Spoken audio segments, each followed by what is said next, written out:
Olá, meus amigos, minhas amigas, meus irmãos e minhas irmãs. Shalom, Shabbat Shalom. Muito boa noite. Graça e paz da parte de Deus e de nosso Senhor e Salvador, Yeshua, Jesus, o Cristo.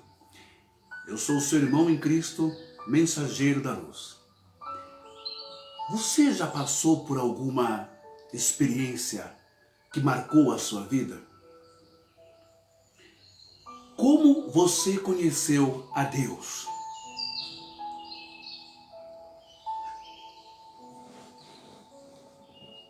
Achamos que conhecemos a Deus por causa da religião. Todos nós passamos por esta experiência quando criança, na tradição católica, na tradição protestante, na tradição evangélica, na tradição pentecostal, na tradição do judaísmo, do islamismo. Como você ouviu falar do Criador? Será que, de fato, nós conhecemos a Deus? Como você conheceu Deus? Ou se achegou a Ele? O que você ouviu falar dele? Todos nós, um dia, passamos pela religião, que do latim quer dizer religare. Religar de novo o homem a Deus. Ou a tradição que maldosamente nos enganou, fazendo-nos adorar outro Deus. O Deus adotivo que tomou o lugar do Pai das luzes, do Pai verdadeiro. O Deus falso, bravo, mitológico, muito semelhante a Zeus, Deus mitológico grego, velho, barbudo e meio que carrasco, pronto a nos lançar num tal inferno. Um Deus hematófago. Que é isso, mensageiro? É um Deus vampiro, um Deus hematófago, um Deus que tem necessidade de sangue, um Deus que bebe, toma sangue de animais e de seres humanos. Canibal também, porque aceita como sacrifício a filha de Gideão. Carnívoro, um Deus que fica inerte aos erros e safadezas. Será? Acho que está na hora de você ter um encontro íntimo, a sós, você e ele. Assim como foi com Jacó e Jó. Porque até agora você tem conhecido o Deus da tradição humana, criado pela religião dos homens. Jacó, sua história e o encontro de Jó, sua história e o encontro, Jacó e o encontro, Jó e o encontro com Deus.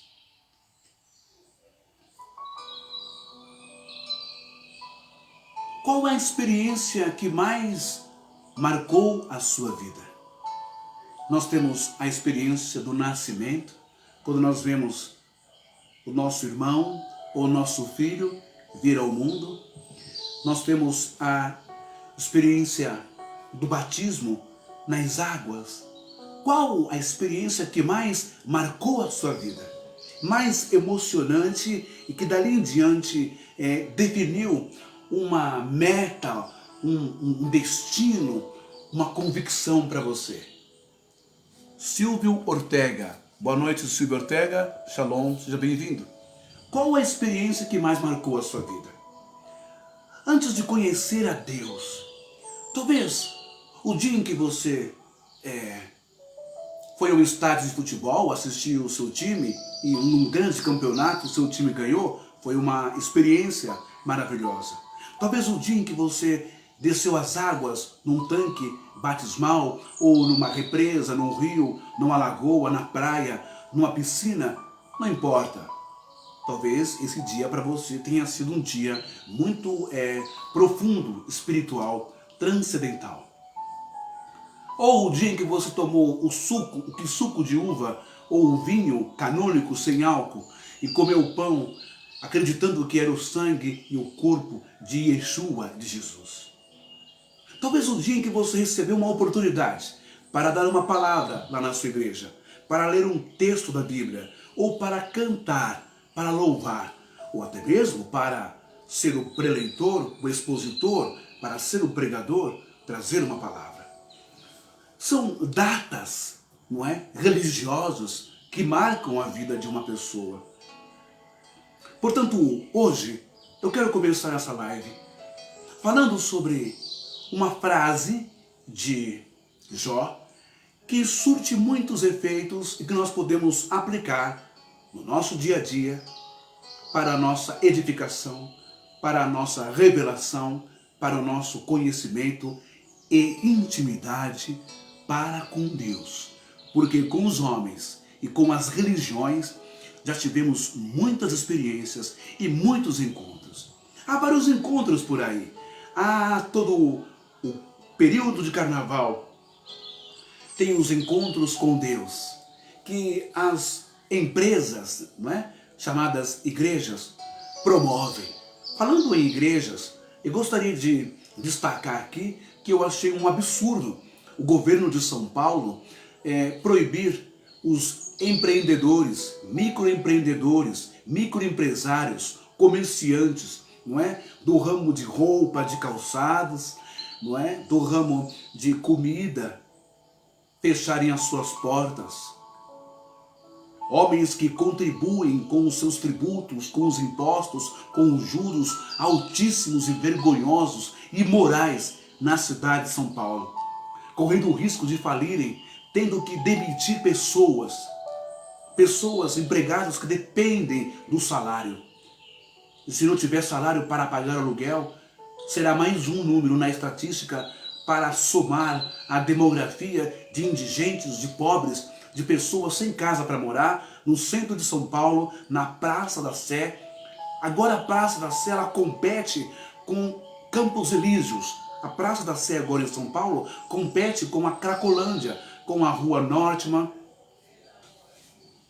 É ridículo. E o governador de São Paulo dá o lockdown e fecha a porta de todo mundo, mas deixa a porta de quem é vagabundo, é mentiroso, é pilantra, deixa a porta das igrejas abertas, deixa a porta dos lobos devoradores, dos urubus, dos cães gulosos, que pertencem a esse sistema maldito, que engana e que mente, e que entorpece, que fanatiza as pessoas, que bitola as pessoas.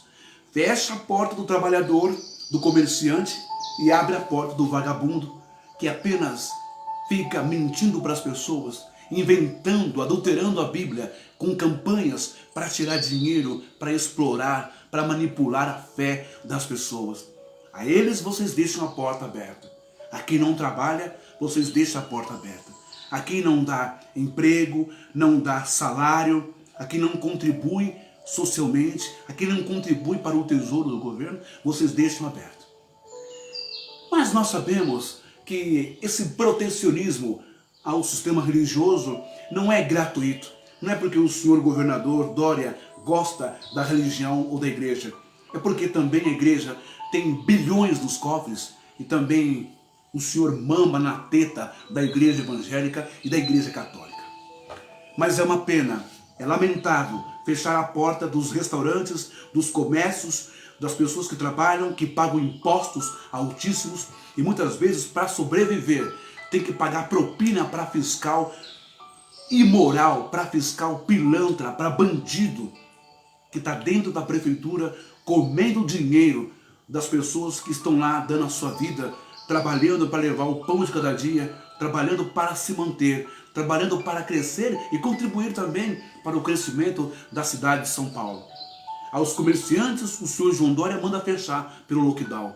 Mas aos vagabundos, aos pilantras, aos safados da religião, ele deixa que a igreja fique aberta, como se a igreja fosse curar, como se a igreja fosse curar o Covid. Ao invés de, já que o senhor deixou as igrejas abertas, governador João Dória, já que o senhor, o prefeito Bruno Covas, já que o presidente Bolsonaro é macomunado com essa facção chamada evangélica, por que os três poderes? Por que os três poderes? E por que o presidente? Por que o prefeito de São Paulo? Por que o governador de São Paulo? Por que o presidente não usa do seu poder? Não é? E ordene, por força de lei, que as igrejas, com os seus templos luxuosos, com grandes espaços de metros quadrados, não é? Sirva para abrigo, sirva para um hospital de apoio, um braço para os socorristas, para os auxiliares, para os enfermeiros, para os técnicos de enfermagem e para os médicos. Por que aqui? Porque não tem mais espaço, governador de São Paulo. O Bolsonaro não tem mais espaço em nenhum hospital para atender essa demanda, essa demografia, essa explosão de pessoas contaminadas e doentes, cuja culpa é dos senhores. Também, primeiro dos senhores, depois da população jovem e irresponsável que vai pra rua beber nos bares e nos bailes funks ou no pagode, seja lá o que for, o gênero musical.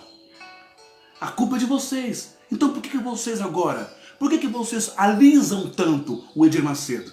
Por que vocês alisam tanto o Valdemiro? Por que vocês alisam tanto os pastores batistas, presbiterianos, metodistas, os padres, as igrejas católicas, as paróquias, as dioceses? Por que vocês alisam tanto, não é?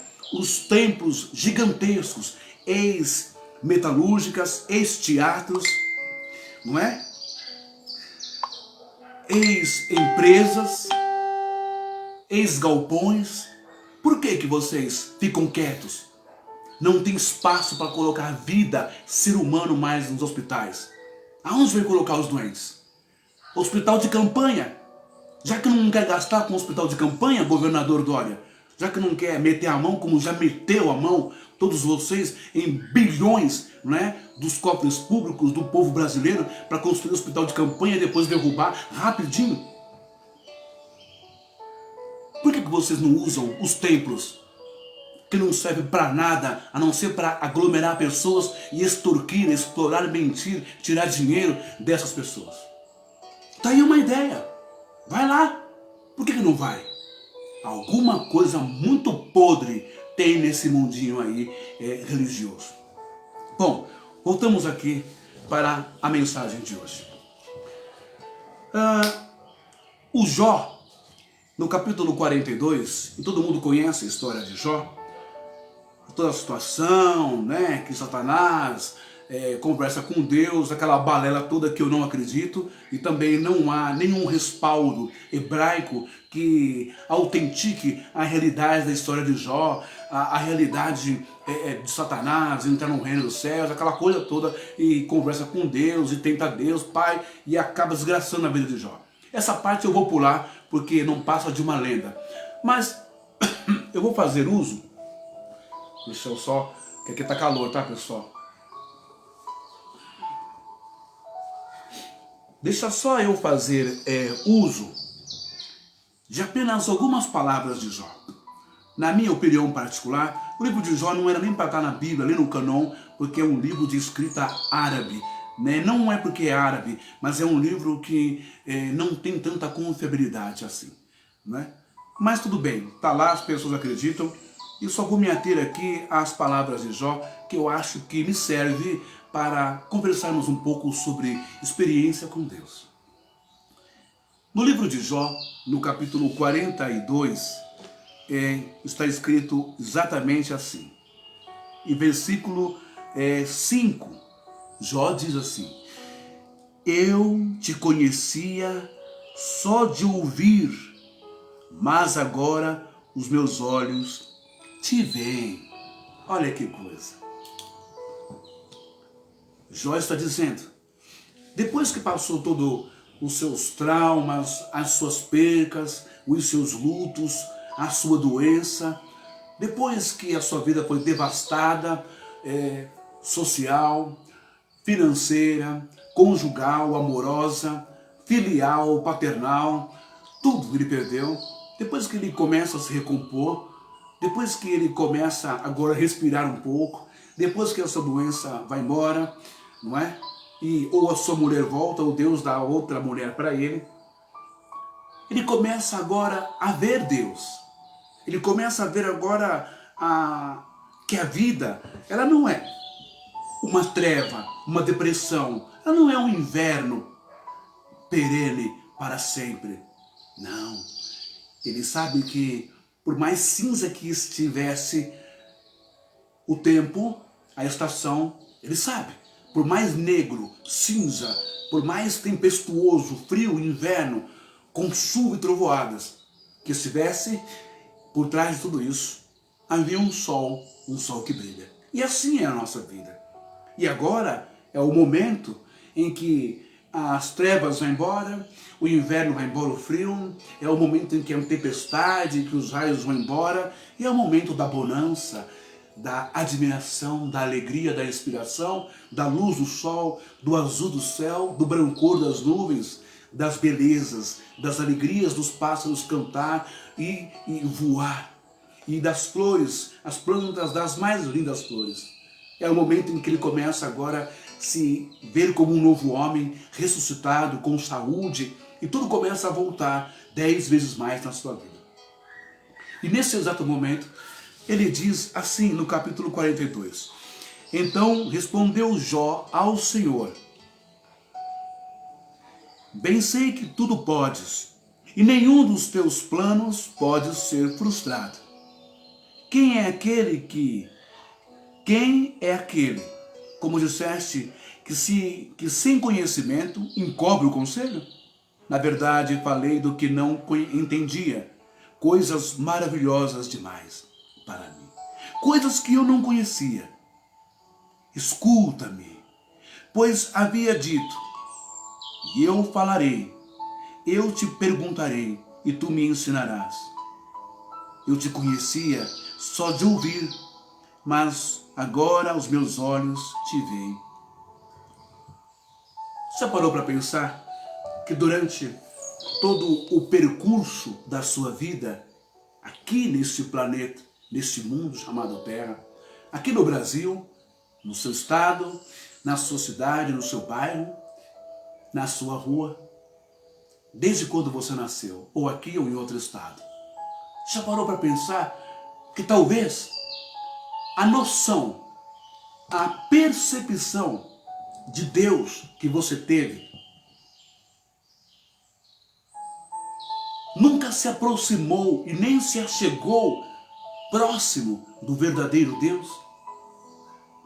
Como que nós podemos extrair Deus? Como que nós podemos constituir, formar, imaginar Deus dentro da nossa cabeça com os frutos da religião? Santa Inquisição Católica, Santa Inquisição Luterana,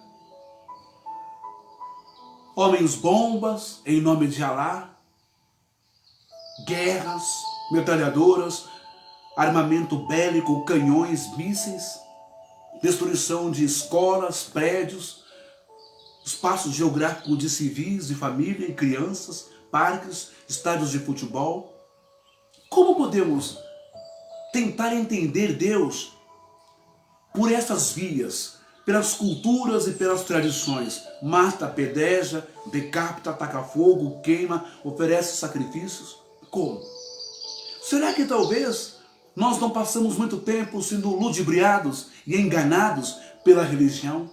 Porque a religião mata, fanatiza, a religião ela explora, a religião judia, a religião ela bitola a mente das pessoas. Será que talvez, por mais que você tenha tido casa, carro, mulher, filhos, emprego, será que talvez você ainda não sente um vazio? Você pode ter um cargo religioso, você pode ser um sacerdote católico, um celibatário, um padre, você pode ser um rabino, você pode ser um ancião, você pode ser um pastor, você pode ser um empresário, você pode ser o que você quiser. Você pode estar bem religiosamente falando. Mas lá no fundo, no fundo, parece que existe uma sede, uma fome, um buraco que não fecha, um abismo que não fecha. Parece que existe uma necessidade de ainda conhecer Deus, porque tudo que o homem nos apresentou até agora não foi o suficiente para preencher essa lacuna, para nos saciar a alma e o espírito. Jó teve de tudo. E Jó era fiel. Jó era um religioso. Jó cumpria com os seus rituais. Jó sacrificava, tanto por ele e pela família, quanto pelos seus filhos. Jó era bondoso, era bilionário. Mas talvez o outro lado de Jó, que o livro talvez não conte, não relate, só fala a parte boa de Jó. Mas talvez Jó não tinha uma necessidade, uma compulsão, uma carência de conhecer a Deus. Talvez o que aconteceu na vida de Jó não tenha sido fruto dos seus medos, pânicos, pavores, ou de sua arrogância, de sua soberba.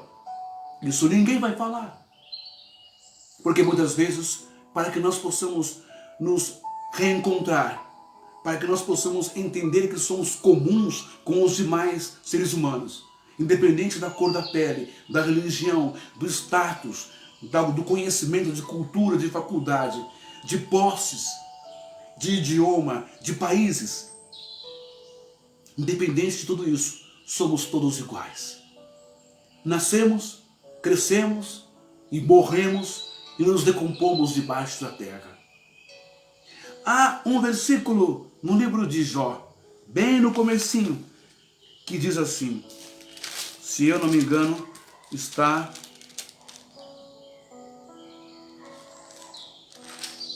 no capítulo 3 e versículo 25, que Jó diz, aquilo que temo me sobrevém, e o que receio me acontece.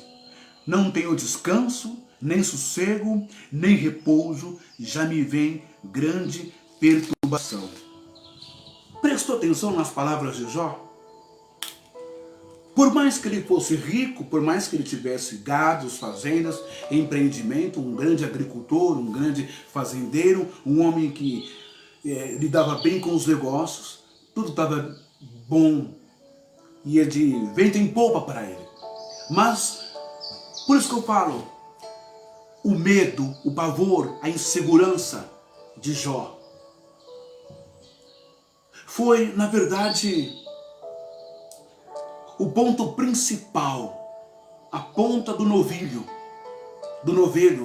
para se destrinchar toda essa desgraça, conforme está escrito lá em sua vida.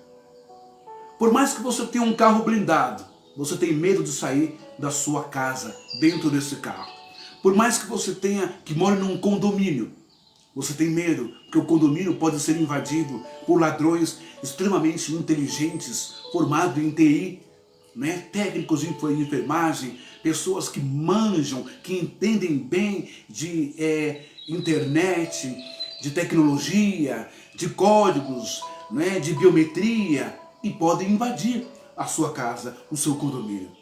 Não há segurança de forma alguma neste mundo, isso é fato. As inseguranças de Jó, os medos e os pavores de Jó denotam e mostram para nós nada mais nada menos de que Jó, por mais religioso que tivesse sido ou que fosse, Jó, por mais rituais, usos, costumes, tradições, culturas que ele seguisse, ele não tinha ainda uma grande experiência com Deus. E só depois de todo esse vendaval, só depois de saber lidar consigo mesmo, não é com Satanás, com o diabo, tudo isso é figura de linguagem. A história de Jó, essa questão é mais mental, é mais conceitual do que um demônio de rabo e chifre ou de um ser. É Jó lidando consigo mesmo, né? Com a sua humanidade, com a sua fraqueza, com os seus defeitos, com as suas depressões, com os seus pavores, com os seus medos, a sua insegurança. E quando tudo isso ocorre, porque aquilo que eu temo me sobrevém, é o que acontece com Jó. Se você tem muito medo de ficar desempregado, estando empregado, trabalhando, e tem medo de ser demitido, e se você alimenta esse medo, existe uma coisa chamada psicossomatização. Você psicossomatiza isso no seu cérebro, na sua cabeça, e logo vai acabar acontecendo. Porque ou você vai cometer algum erro de tanta exagero, preocupação em ser demitido, que você acaba cometendo alguma coisa errada, algum deslize, e você acaba sendo demitido. Se o marido tem muito medo de perder a mulher e vive esse pânico de perder a sua esposa, não é? Vive num absurdo, numa perturbação psicológica, ele vai acabar perdendo a sua esposa, porque ele vai ocupar toda a energia dele, todo o tempo dele com medo de perder a esposa, e vai esquecer que o tempo está passando. E ele está ocupando o tempo só nisso. Ele pode ocupar o tempo também em amá-la, em confiá-la, em confiar nela, amar, passear,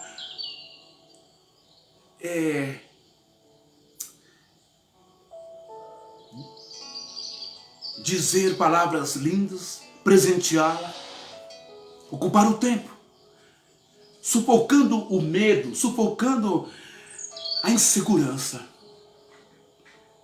Mas agora, depois que Jó passa tudo isso, depois que Jó vê que tudo não passou de fruto da sua mente, da sua psicose, da sua insegurança, depois que Jó vê que tudo poderia ter sido resolvido apenas com a confiança, apenas com a força, apenas com o caráter, apenas com o amor e com a fé, Jó entende que agora os seus sacrifícios foram em vão. A sua religiosidade foi vã. Os seus rituais, as tradições religiosas não serviram para nada, porque não foram o suficiente para tapar os seus buracos, para tapar os seus pânicos, os seus medos, as suas incertezas e as suas inseguranças, o seu vazio.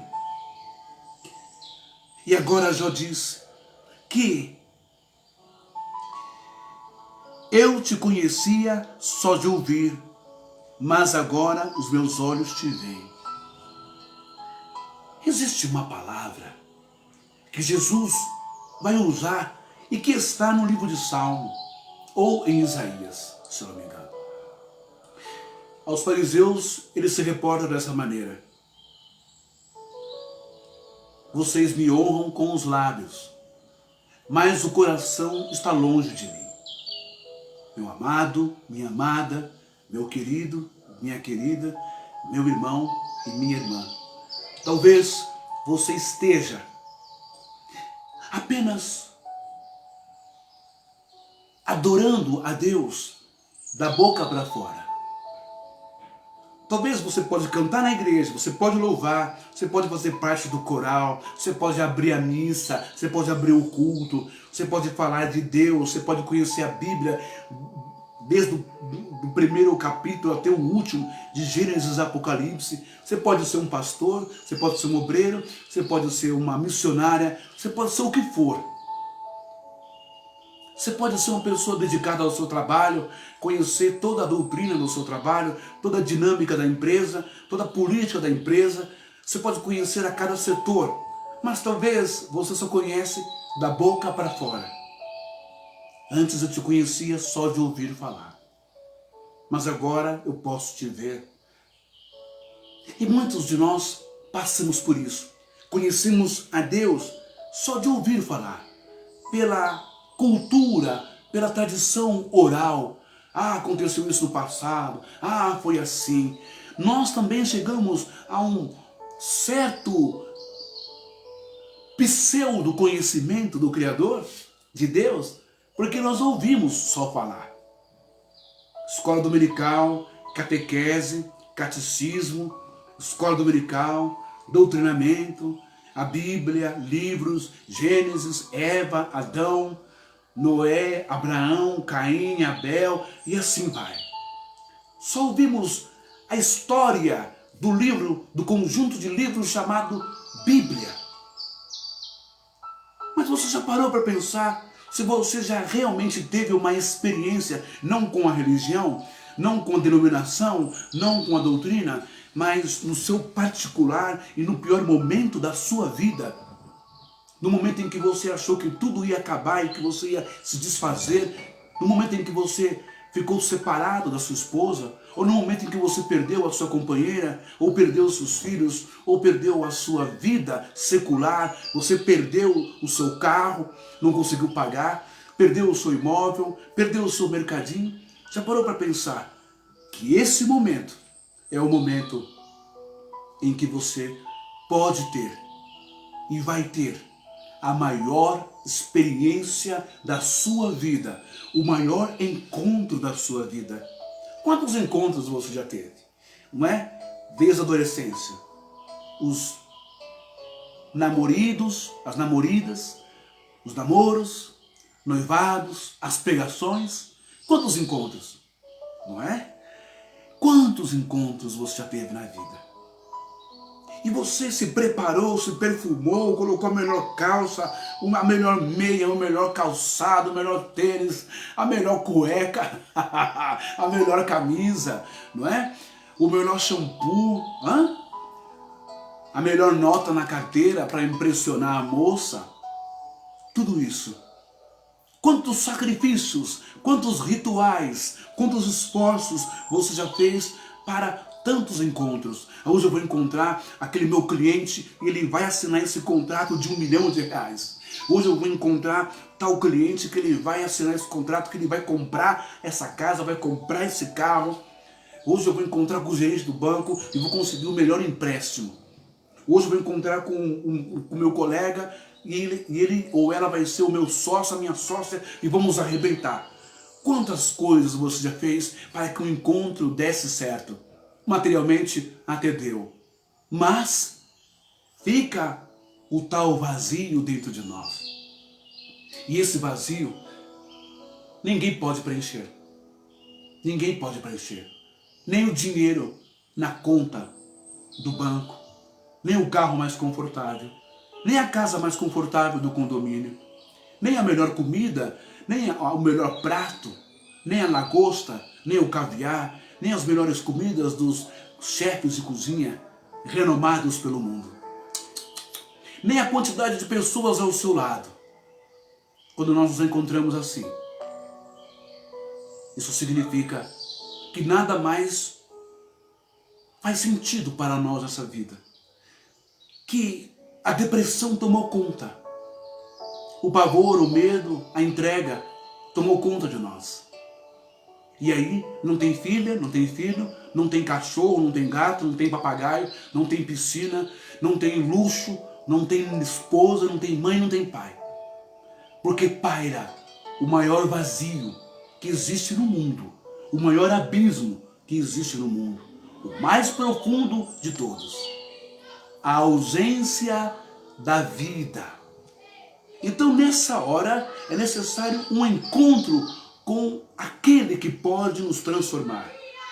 Um encontro com aquele que pode mudar a nossa vida. E esse alguém nada mais é do que a espiritualidade, do que Deus.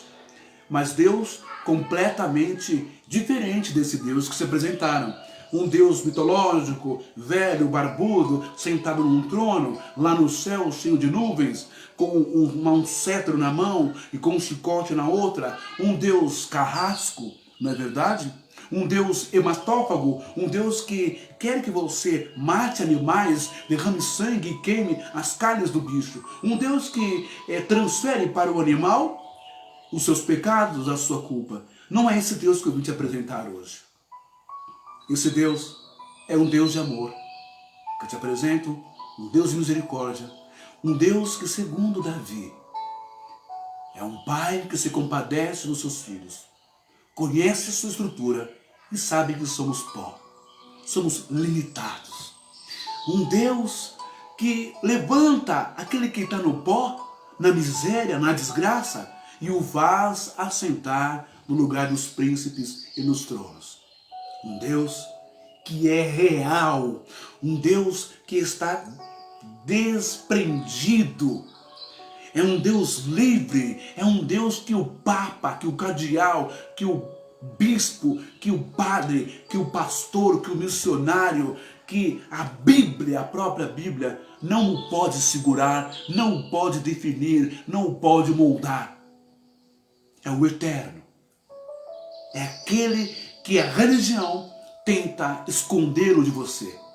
O Deus que você recebeu foi apenas um pai adotivo. Portanto, hoje, eu peço que você abra os seus ouvidos espirituais e se prepare, no cartório espiritual, receber a certidão real do seu verdadeiro Pai, que ama você como você é. Você não tem que ser como a Igreja Católica determina que você seja. Você não tem que ser como a Deus é amor determina como você seja. Você não tem que ser como a Universal, como a Mundial, como a Igreja da Graça, como a Renascer, como a Congregação, como o Brasil para Cristo, como a religião queira determinar que você seja. Você tem que ser o que você é e como você veio nesse mundo. Você tem que viver a sua personalidade, a sua natureza, a sua substância, a sua metafísica, porque você já veio do verdadeiro Pai das luzes. Essa palavra de Jó, eu te conhecia só de ouvir falar, mas agora os meus olhos te veem. Quando foi que você viu Deus na sua vida? Eu não digo ver a pessoa de Deus. Eu não digo ver Ele como Ele é de fato. Mas quando foi que você viu Deus de verdade? Que mudou, que tocou em você aqui dentro? Sabe aquelas histórias de que um filho que é separado do pai e 30 anos depois eles se encontram, mas sem saber que um é filho e que o outro é o pai, mas que entre olhares e falas, os espíritos parece que se reconhecem. Alguma coisa em comum ou comum demais está atrelada aos dois. Eu costumo dizer, quando é uma mãe que reencontra um filho que ela nunca viu e o filho que nunca a viu, o cordão umbilical nunca foi cortado. O cordão umbilical espiritual do amor. Agora, para que esta mensagem fique ainda um pouco mais com base,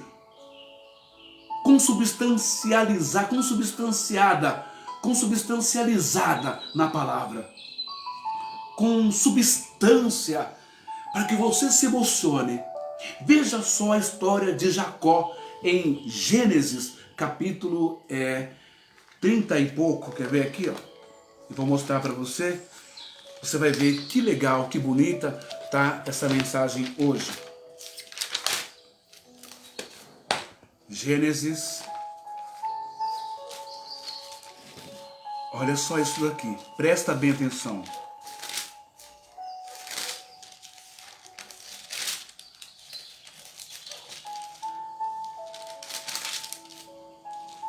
Gênesis,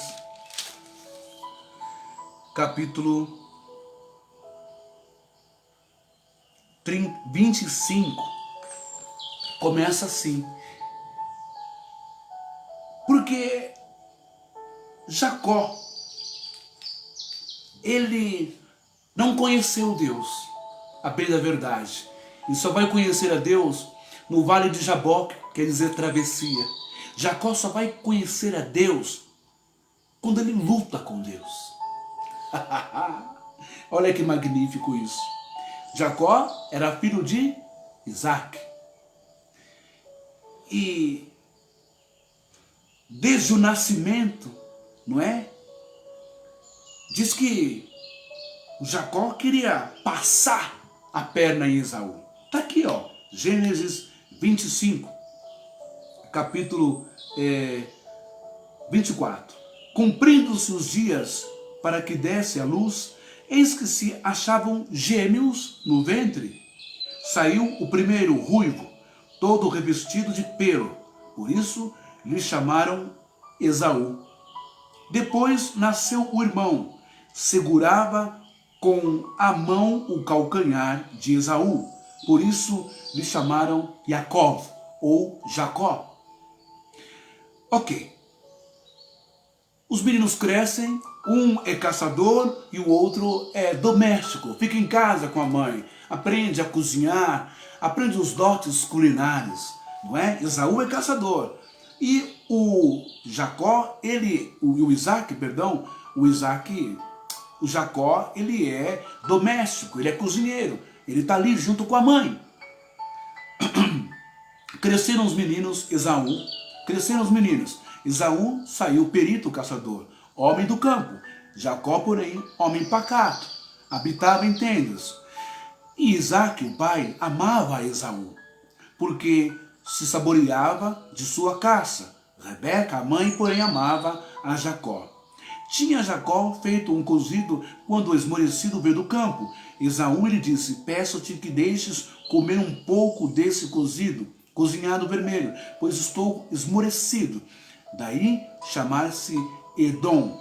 Disse Jacó: vende-me primeiro o teu direito de primogenitura. Ele respondeu: estou a ponto de morrer, de que me aproveitará o direito de primogenitura? Então eu disse Jacó: jura-me primeiro. Ele jurou e vendeu-se o direito de primogenitura a Jacó. Deu, pois, Jacó a Esaú pão e cozinhado de lentilhas. Ele comeu e bebeu, levantou-se e saiu. Assim desprezou Esaú o seu direito de primogenitura.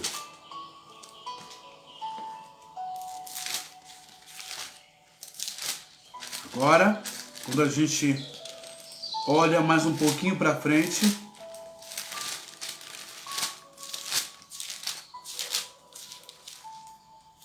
aqui, ó.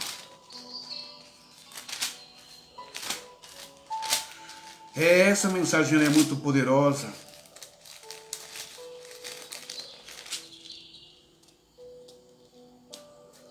Ok, no capítulo 32. Você percebe que no nascimento de Esaú e Jacó, Esaú nasce primeiro, é o primogênito com direito da bênção da primogenitura, e o Jacó vem segurando, né? Como que se competindo, que eles eram gêmeos. É uma competição. Parece que isso já era do caráter de Jacó. Passar a perna, competir, não é? Criar situações, criar armadilhas. Parece que Jacó está sempre preparado para dar aquilo que alguém está precisando em cima da desgraça, do problema, da carência, da fome de alguém. É como que se o caráter, a deficiência de caráter de Jacó já viesse com ele desde sua nascença. Então os meninos crescem e a mãe Rebeca, ela puxa Jacó para o seu lado, e Jacó cresce ali nos pés da mãe. E ele aprende a cozinhar, tudo que é de culinária ele aprende, tudo que é doméstico, do lar ele aprende. Ele é o mais apegado à mãe. E Esaú já é mais apegado ao pai. Esaú já desenvolve uma personalidade mais, digamos, de macho, masculino, não é? Esaú já vai para a batalha, já vai para o campo, já é mais conquistador. E Esaú tem a bênção da primogenitura. Acontece que, certo dia, o Esaú chega cansado de um dia doloroso, né? Com a insolação do deserto, na caça, não é? E ele vê que o Jacó já está preparando um prato, né? O Jacó sabe preparar as coisas para atrair a atenção. Ele sabe qual é a sua necessidade. Ele sabe o que vai te atrair. Através da beleza da comida e através do cheiro, do olfato. O Jacó, ele é esperto pra caramba. Porque ele tem interesse naquilo que para ele é super importante. Naquilo que para ele vai garantir uma bênção futura, definitiva e eterna. E o Esaú já é mais relaxadão. Mas o Esaú, ele é batalhador. O Esaú, ele trabalha, ele soa, não é? Ele faz tudo para honrar o pai, o Esaú. E então, num certo dia, Esaú chega muito desgastado, desidratado, com fome, a ponto de desmaiar, digamos, a ter uma hipoglicemia, morrendo de fome, cansado, perturbado, frágil. E pede que, pelo amor de Deus, o teu irmão o salve, o teu irmão o ajude, sacia sua fome, sacia sua sede. E como oportunista que tripudia em cima da carência e necessidade do outro, Jacó diz: te dou, eu te salvo. Primeiro, vende-me a tua primogenitura. Vende-me a tua primogenitura. Jacó não tinha caráter, não tinha amor. Jacó não tinha sensibilidade, não tinha humanidade para com o seu irmão. Já percebeu que aqueles que são filhos da mesma religião, filhos da religião, no sentido genérico, os religiosos, que batem nas costas e se dizem irmãos, porque Rebeca vai simbolizar a religião. Isaac vai simbolizar Deus. Esaú vai simbolizar as pessoas ingênuas. As pessoas que não mensuram, que não equalizam, que não quantificam, que não valorizam uma herança de Deus, a vida eterna. Então, o Jacó, Glaucon, boa noite, Shabbat Shalom. O Jacó simboliza quem? Filho da religião, que é Rebeca. O Jacó, ele não tem amor, ele não está nem aí com a sua dor, com a sua fome, com os seus traumas, com as suas depressões. Jacó está com interesse no que você tem herdado de Deus. O que é que Deus deu para cada um de nós como herança? Senão a vida eterna. Senão, não uma vida eterna depois que morre, não, pessoal. É uma vida agora, aqui nesse mundo. Eis que vos dou vida e vos dou com abundância. A sua vida, a sua energia, as suas conquistas, a sua herança, as suas bênçãos, o seu dom, a sua vocação. Qual é o seu dom?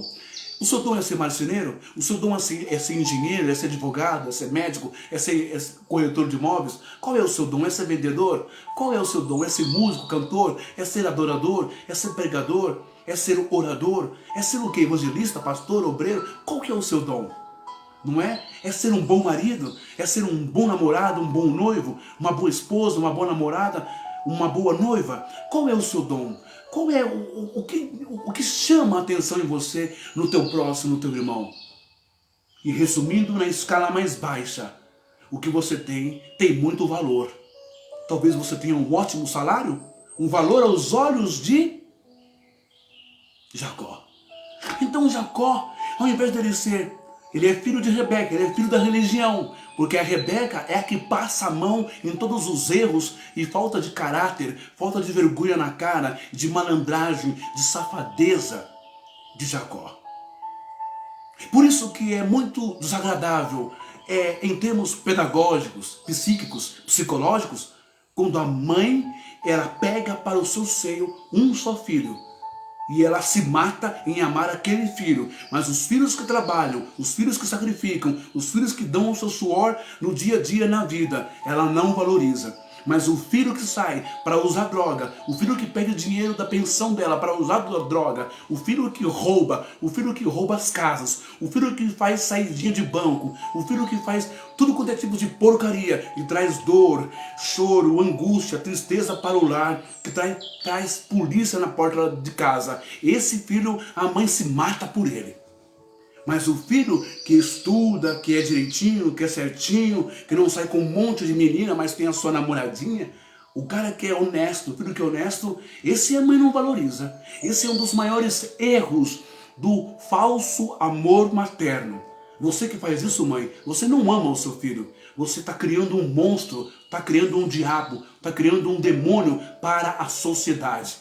O correto seria você chamar a atenção do seu filho, discipliná-lo, castigá-lo, para que ele desenvolva uma personalidade humana com caráter, com ética, com moral, e que venha a ser útil à sociedade, à vida dele e à sua vida e à vida da família. Pois bem, dentro de uma situação de fome, Esaú, confuso, é só, o que tem? Uma herança de pai. Não calculando, não mensurando bem o tamanho dessa bênção da primogenitura, Esaú vende porque Esaú está morrendo.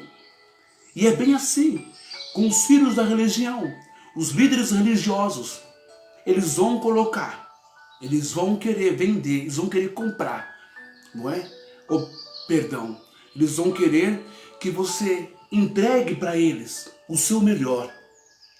Eles vão negociar, eles vão chantagear. Olha, você quer receber uma cura? Quer receber um milagre? Quer receber uma restauração? Quer receber isso? Me dá o que você tem. Você dá a sua vida nas denominações. Você dá a sua vida nas religiões. E recebe meras lentilhas.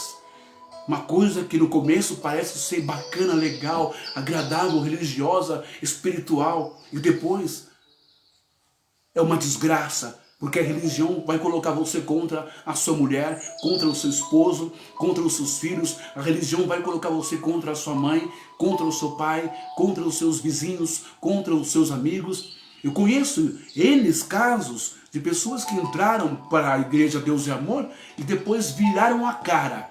Porque os seus colegas de escola, de futebol na quadra, os seus amigos, passaram a ser a abominação. Passaram a ser pessoas perturbadas, endemoniadas, sujas e pecadoras. Eu não vou mais na casa da minha mãe porque minha mãe é católica, é idólatra. Não, eu não posso mais comer bolo de festa de aniversário como o pessoal da congregação, como o pessoal da Testemunha de Jeová. Oferece um bolo de aniversário para um Testemunha de Jeová para você ver. Oferece. Eles não comem, eles não aceitam porque é coisa pagã, coisa imunda. Veja o que a religião faz com as pessoas. Então Esaú vende, porque Esaú quer viver. As pessoas dão os seus anéis, as pessoas dão terrenos, dão casas, dão carro, tudo para a igreja, a instituição. Como que se estivesse dando para Deus? As pessoas dão dinheiro, dízimo, oferta, voto, propósito, sacrifício. E eles ficam bilionários, eles conquistam. Mas o pior de tudo isso é que as pessoas dão o que elas têm de mais precioso. A vida, a pneuma, a mente, o nefesh, a alma, o coração. Como isso? A partir do momento em que ela reza o bordão. A minha igreja é a igreja mais santa e certa da terra. A minha religião é a única religião de Deus. As outras não prestam. A partir do momento em que a sua sanidade mental é comprometida pelo fanatismo, pela bitolação religiosa, você deu o que é mais precioso em você. Você mesmo, a sua alma, se entregou. O lobo devorador devorou a sua alma.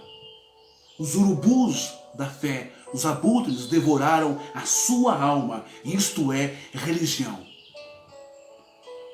Então, acontece esse evento.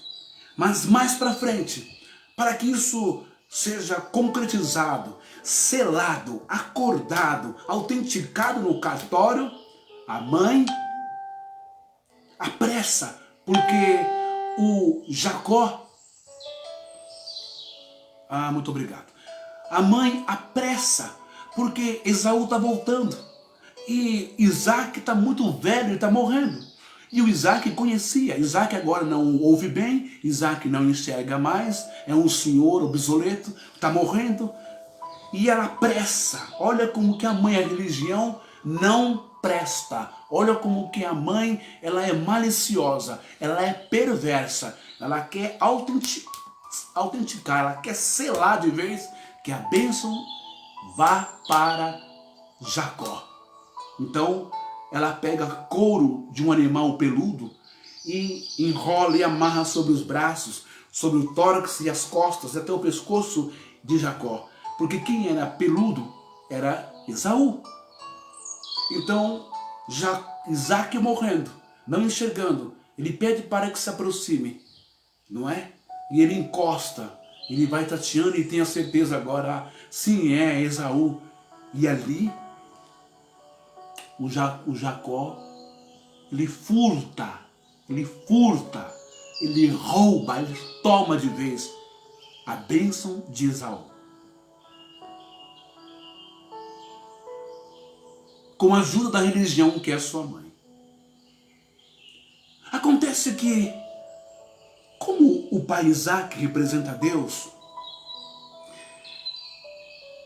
o Jacó achou que executou o seu plano de forma inteligentíssima, um plano maquiavélico, uma estratégia, um plano que deu certo.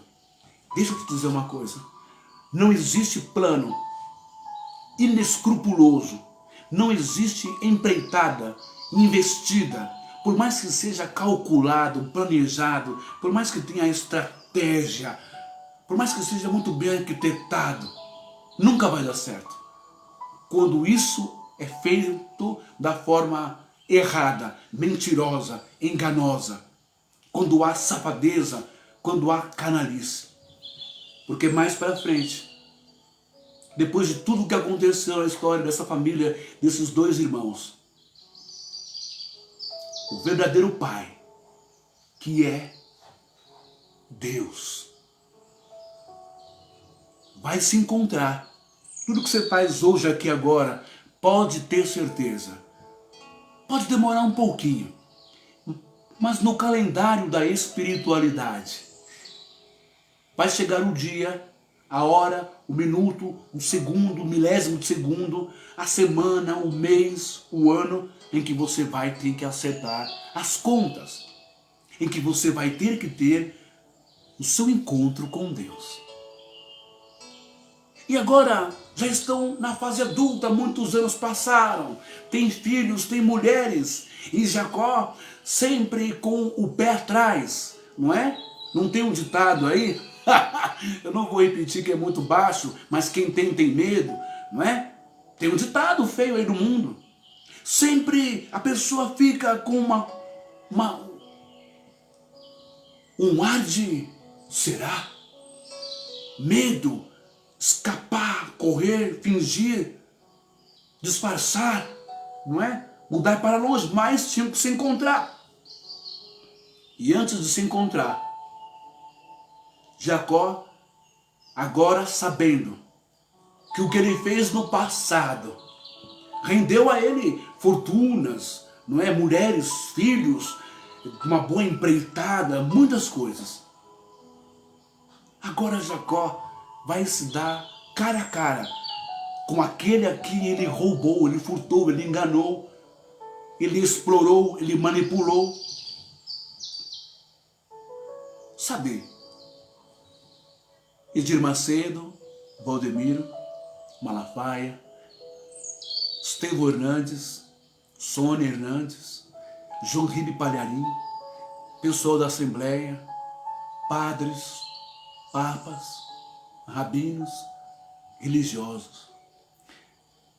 Comam, bebam, arrotem, Usem bem, porque o dia de vocês está marcado no calendário de Deus. Tá. E eu não gostaria de ser testemunha do encontro de vocês, líderes religiosos no Brasil, para com Deus. A mesma coisa que Jacó fez com Esaú. Vocês fazem todos os dias. Respaldado pela mãe Rebeca, que é a religião. Vendem lentilhas, vendem óleo santo, água santa, anel de Salomão, chave da vitória, vendem batismos nas águas, vendem suco de uva como se fosse o sangue de Jesus, vendem pão como se fosse o corpo de Jesus, vendem envelopes de dízimos, vendem campanhas, vendem supérfluas e falsas, fake news, não é? Xing-ling, salvação, unção, bênçãos, curas, milagres. Um dia vocês vão se encontrar também. Agora, avançando na história, Jacó prefere colocar a sua família e ir ao vale de Jaboque. E no vale de Jaboque, Jacó está tremendo, apavorado, morrendo de medo de Esaú, que vem com fúria e com ódio. E diz a Bíblia isso aqui. Já vou terminar, tá? Para não ficar muito longa. Gênesis, ou Bereshit 32, 22. Levantou-se naquela mesma noite, tomou suas 2 mulheres, suas 2 servas e seus 11 filhos e transpôs o val de Jaboque. Tomou-os e fê-los passar o ribeiro, fez passar tudo o que lhe pertencia, ficando ele só. E lutava com ele um homem até o romper do dia. Vendo este que não podia com ele, tocou-lhe na articulação da coxa. Deslocou-se a junta da coxa de Jacó, na luta com o homem. Disse este: deixa-me ir, pois já rompeu o dia. Respondeu Jacó: não te deixarei. Não te deixarei ir, se me não abençoares. Perguntou-lhe, pois, como te chamas? Ele respondeu: Jacó.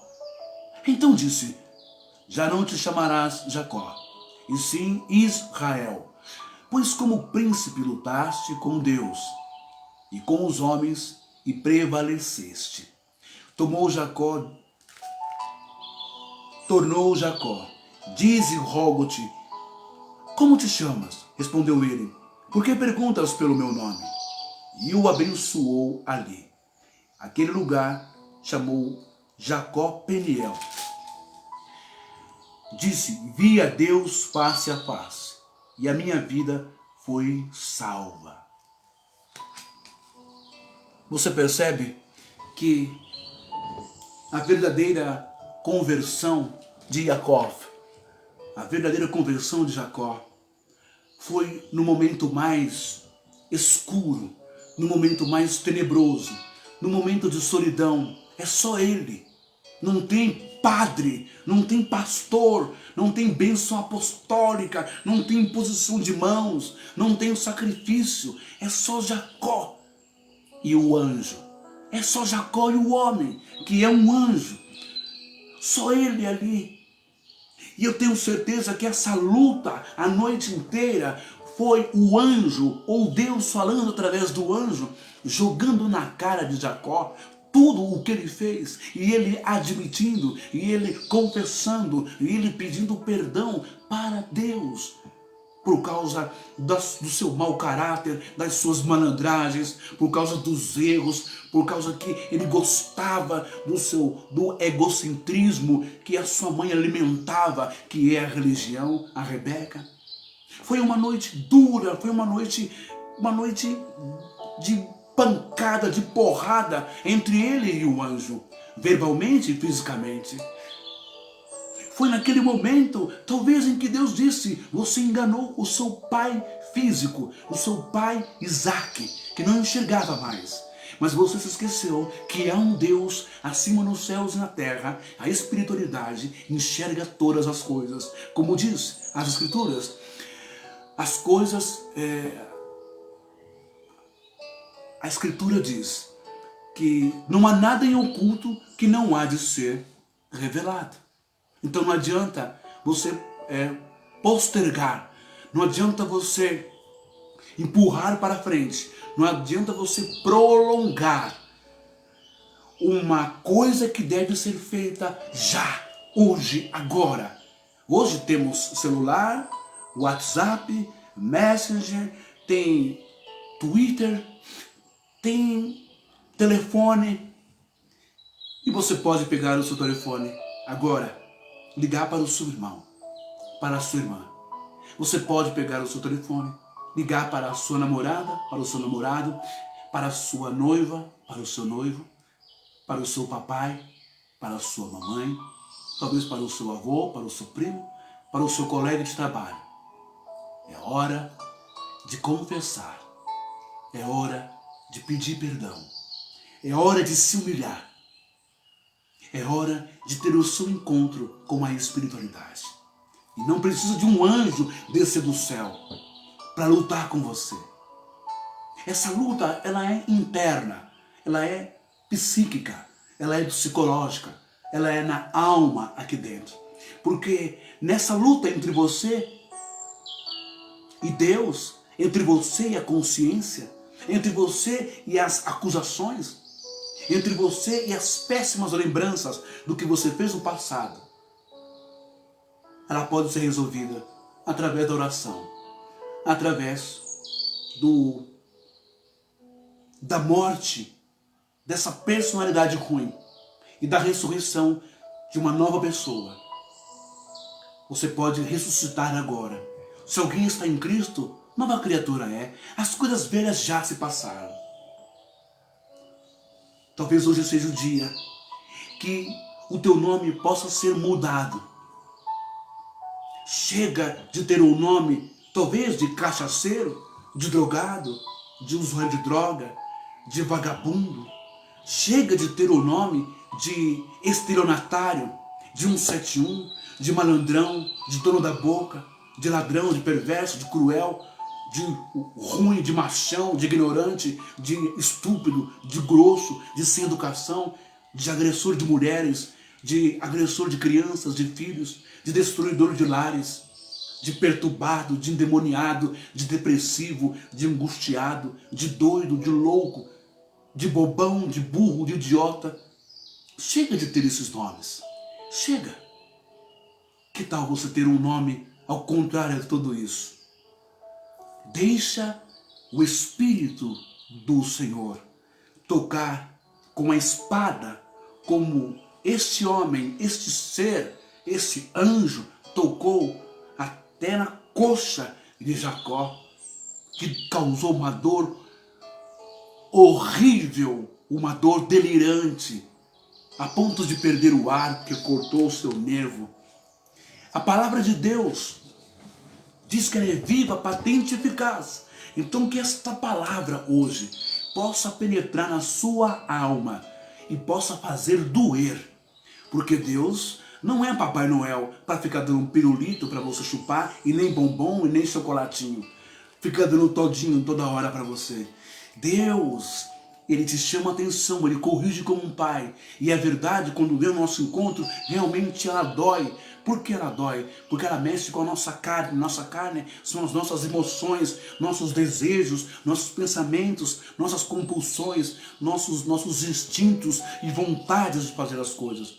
Mesmo que essas coisas sejam antiéticas, anormais, fuja do padrão, da regra, da equidade, do domínio próprio, do que é certo, vai doer. Mas é melhor que doa agora e você se levante um novo homem, e que esta marca dessa espada, desse corte na coxa, seja a marca de Deus, seja memorável na sua vida. Porque a partir do momento em que você segurar Deus, só se segura Deus quando você tem certeza de que Ele é capaz de te abençoar. Jacó só segurou o anjo porque ele sabia que se tratava de um emissário, de um mensageiro de Deus. E é por isso que ele não largava. Mesmo tomando porrada, tapa na orelha, espada para tudo quanto é lado, ele não soltava. Mesmo sendo repreendido pelo anjo, mesmo escutando todas as suas bobagens, os seus crimes, as suas coisas horrorosas e imorais que ele fez durante a sua vida, com cobertura da sua mãe, que é religião, ele não soltava. Porque se ele soltasse, ele não receberia nada e morreria ali no vale de Jaboque, ou morreria pelas mãos de Esaú. Portanto, Deus hoje está te dando uma oportunidade de vida, de renovo, de transformação, de um novo nome. E o nome de Jacó passou a ser Israel, porque como príncipe, ele lutou com Deus. Lute com Deus. Não tem problema nenhum. Não é feio, não é uma falta de respeito. Lute com Deus. Como assim, mensageiro? Lute com a palavra de Deus. Lute consigo mesmo. Negue-se a si mesmo. Tome a sua cruz. É isso. Lutar consigo mesmo é ter a palavra de Deus aqui dentro. E toda vez que você for fazer algo errado, toda vez que o Jacó, velho Jacó, tentar ressuscitar, tentar fazer aquilo que você fazia antes, e você diz não, porque está escrito, como Yeshua e Jesus diz, não, porque está escrito, não, porque está escrito, não, porque está escrito.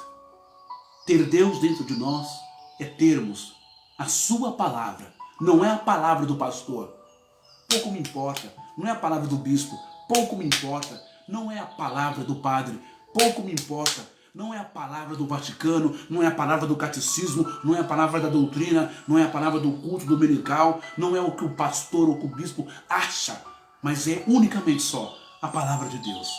Porque Deus, Isaías 55 diz que os meus pensamentos são do alto e os pensamentos de vocês são de baixo da terra.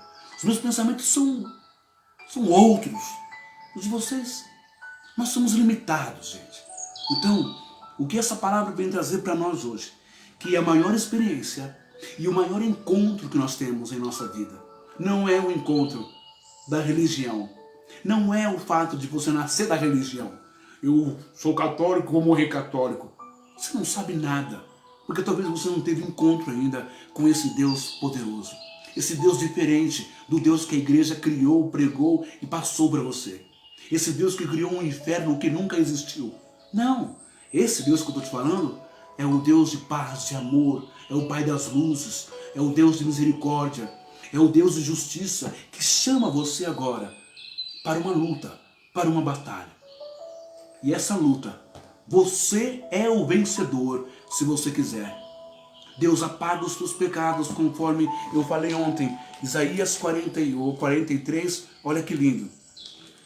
Deus te chama para isso aqui, ó. Isaías 43 e versículo, vou colocar o óculos. Isaías 43 e versículo 20, Isaías 43 e versículo 18. Não vos lembreis das coisas passadas, nem considereis as antigas. Eis que faço coisa nova, que está saindo à luz, porventura não o percebeis? Eis que porém um caminho no deserto e rios no ermo. Versículo 25, 26. Eu mesmo, sou o que apago as tuas transgressões, por amor de mim, e dos teus pecados não me lembro. Se Deus não lembra dos teus pecados, por que raios parta? Você fica trazendo à memória e ressuscitando os seus pecados, os seus erros, os seus crimes do passado. Se Deus não lembra dos teus pecados, não quer saber, por que é que você permite que a religião e que a igreja faça questão de lembrar? Por que é que você vive nesse saudosismo perverso, demoníaco, destrutivo, angustiante, depressivo? Desperta-me a memória, entremos juntos em juízo. Deus está te chamando para um bate-papo, não é? Deus está te chamando para uma terapia, para uma conversa entre você e ele, como Jacó teve uma conversa entre Ele e Deus. Apresenta-me as tuas razões, para que possas justificar-te. Me apresenta quais são os teus problemas, quais são as suas dores. O que está acontecendo? O que está pegando na sua vida? Lembra que Yeshua, Jesus disse? O que Jesus disse? Para você se confessar ao sacerdote? Para você se confessar ao fariseu? Para você se confessar ao padre? Para você se confessar ao pastor? Ele disse isso aqui, Mateus, capítulo... Mateus capítulo 6. Opa.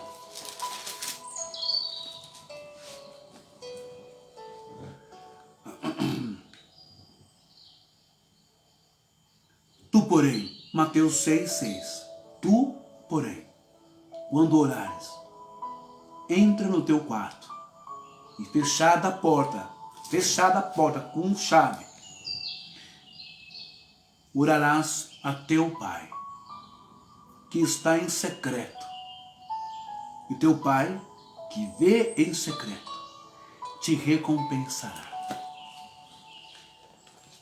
O encontro de Jacó com Deus foi público, foi notório aos seus filhos, às suas esposas, aos seus empregados? Não, foi em secreto. Portanto, este momento da palavra nos faz refletir que talvez todas as suas experiências religiosas, humanas, emocionais, psicológicas, seculares, financeiras,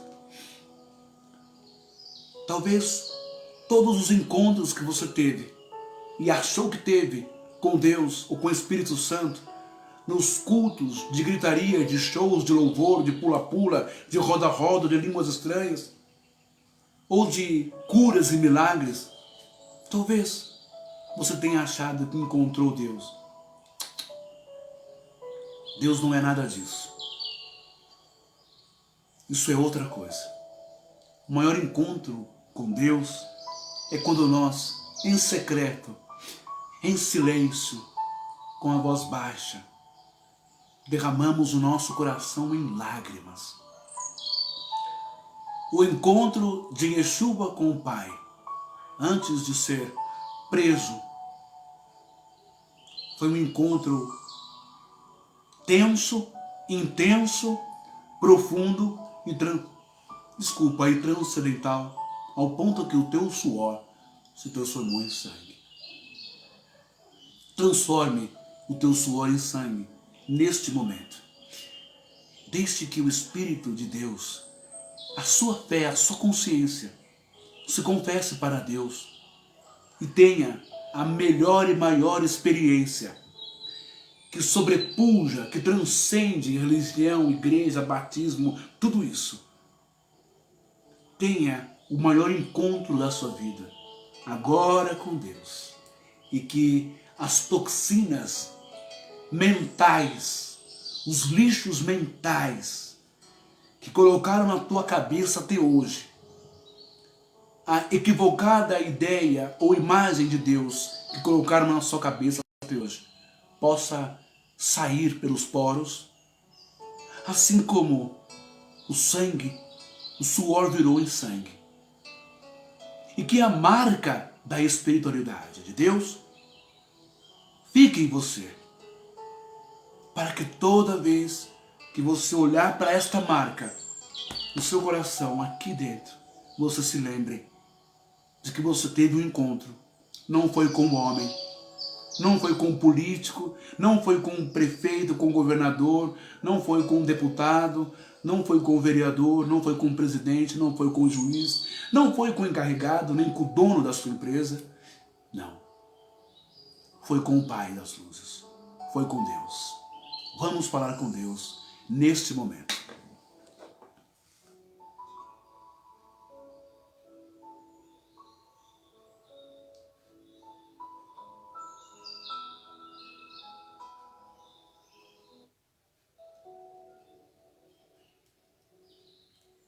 Deixa eu só colocar aqui. Peraí.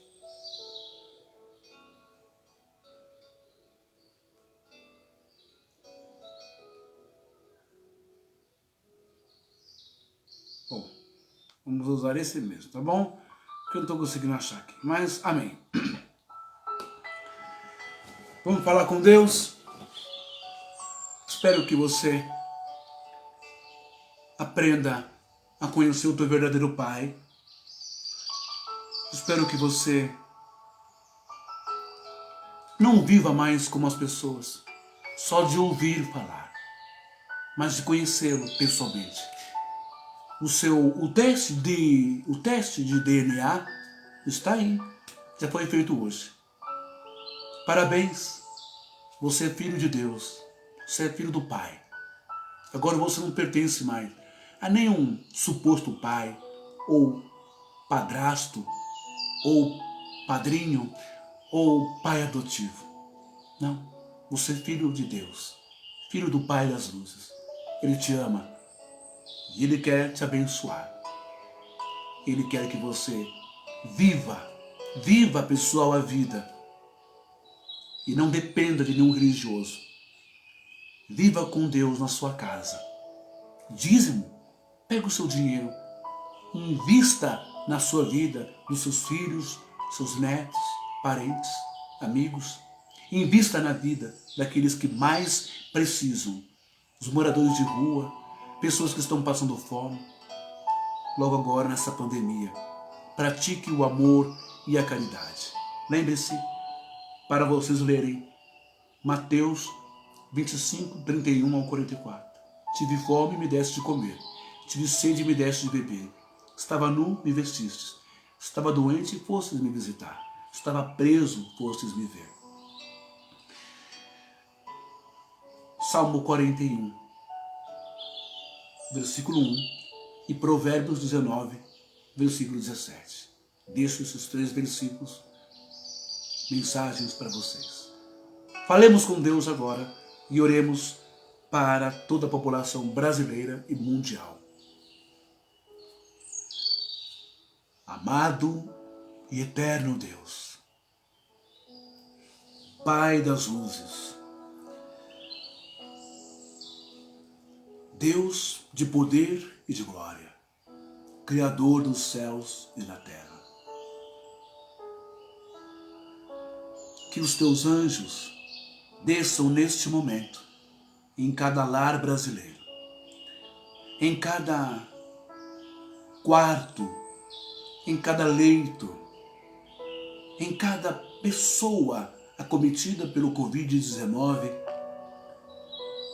que está em estado de coma induzido, que está entubada. Derrame a sua graça, sua bênção e a cura.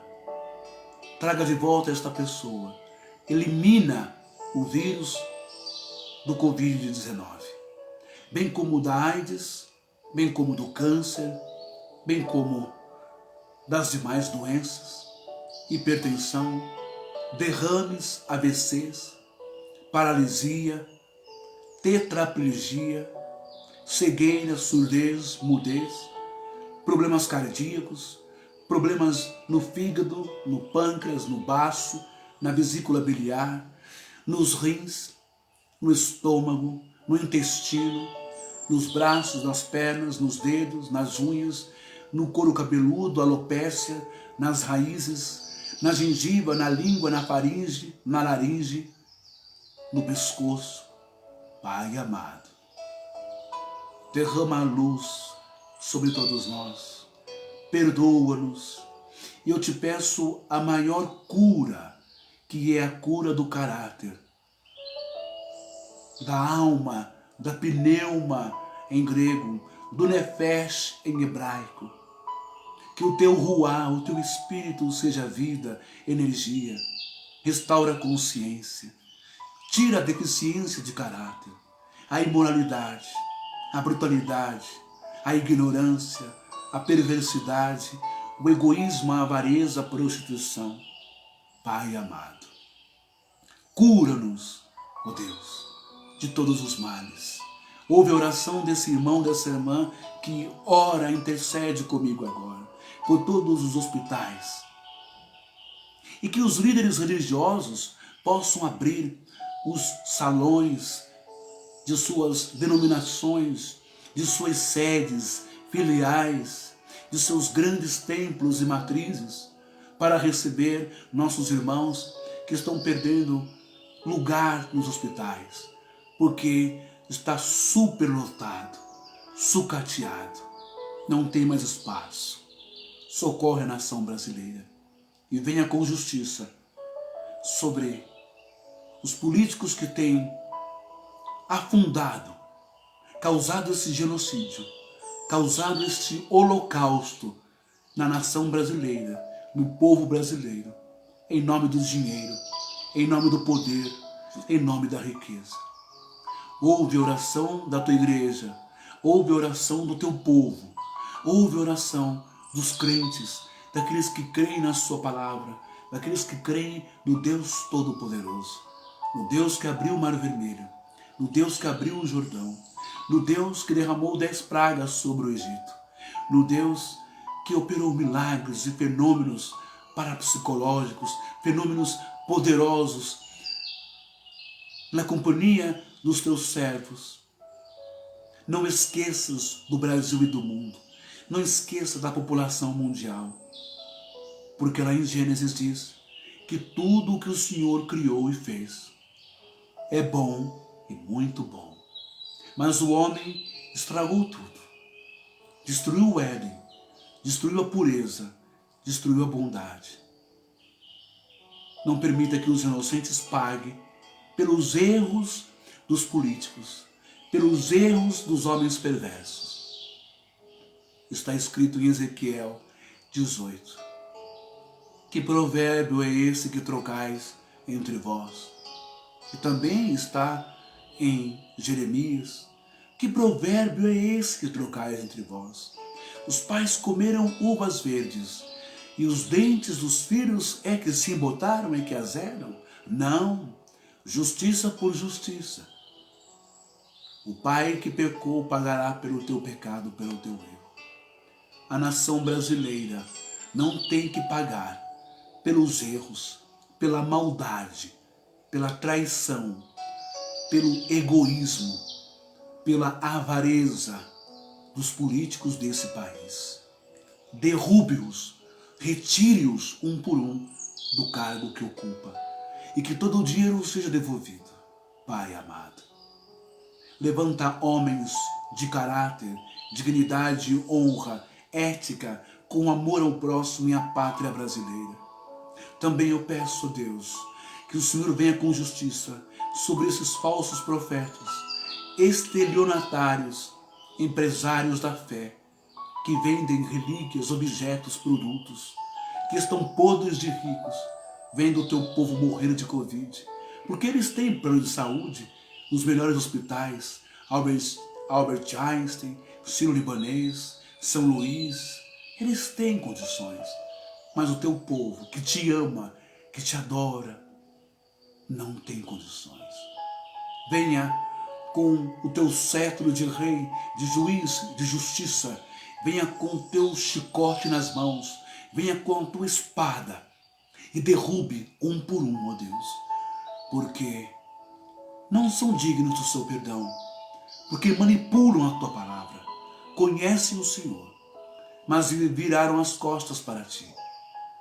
E hoje são ateus, disfarçados de crentes, lobos disfarçados de ovelhas. Piedade e misericórdia da nação brasileira. Abençoa a minha casa, a minha família, a minha esposa, a Miriam. Abençoa os meus filhos, Stephanie, Letícia e Thomas. Abençoa também o Kaique. Abençoa o Rickson. Abençoe o Marcos. Abençoe o André. Abençoe a Etienne. Abençoe a Karina. Abençoe o Guilherme. Abençoe a Vanessa. Abençoe o Tiago. Abençoe, ó Deus querido, os meus irmãos de sangue, o Gilberto, a Helenice, o Carlinhos, o Silvio, a Silvia, a Marli, a Roseli e os seus filhos. Abençoe os meus primos Eduardo e Cristina, o meu irmão Claudinei da Costa Lima, que está lá em Jacareí, passando uma necessidade terrível. Senhor, piedade e misericórdia. Abençoe a sua esposa, a Maria. Abençoe todos. O irmão Nivaldo, o irmão Valdeci, pastor Nivaldo, pastor Valdeci, pastor Carlos Robério, o Douglas, o Kleber, a Eliana, o Osmar, a irmã Flora, o irmão Rubens, a irmã Vani, a irmã Maria, o irmão João, o Demétrios, o Adriano, o Daniel, a Fabiana, o Mateus, a Michele, o irmão Fernando, a Yolinda. Abençoe esse pessoal. Abençoe as pessoas que estão morando na rua, na Praça da Sé, as que estão na República, em Campos Elíseos, os usuários de drogas. Liberte-os. É o que eu te peço. As pessoas que estão nas comunidades, as pessoas que estão enlutadas, não têm mais lágrimas para derramar, porque perderam os seus entes queridos, não para o Covid-19, perderam os seus entes queridos para a maldade e ambição dos governadores, dos prefeitos, dos políticos deste país. Piedade e misericórdia. Eu agradeço ao Senhor por estar aqui. E que esta mensagem possa ser compartilhada o máximo possível, porque eu creio que esta mensagem não é minha, mas é do Senhor. Que assim seja. Abençoe o irmão Silvio Ortega, abençoe o irmão Glaicon Gomes e os demais irmãos, aonde chegar essa live, nos demais grupos. Que Deus abençoe a todos. Meus irmãos, se os irmãos puderem se inscrever no meu canal do YouTube, não é? Eu sei que eu tenho incomodado muitos pastores, já recebi ligações telefônicas e, como eu sempre digo, até ameaça de um apóstolo do Rio de Janeiro. Mas eu faço aquilo que Deus mandou fazer. Falar do seu amor, de graça recebeste e de graças dai. Não tem que pagar nem um centavo. É por amor, é por vocação. Curai os enfermos, limpai os leprosos, expulsai os demônios. De graça recebeste, de graças dai. Então eu gostaria de pedir esse favor, que você se inscrevesse no meu canal. Eu vou colocar daqui a pouco aqui na página do Facebook, no canal do YouTube, e você se inscrevesse, compartilhasse o meu canal. Lá estão todas as lives que eu fiz, não é? E que Deus nos abençoe. Que Deus te abençoe. Pratique o bem, ame o teu próximo, viva feliz com a tua namorada, com a tua noiva, com a tua mulher.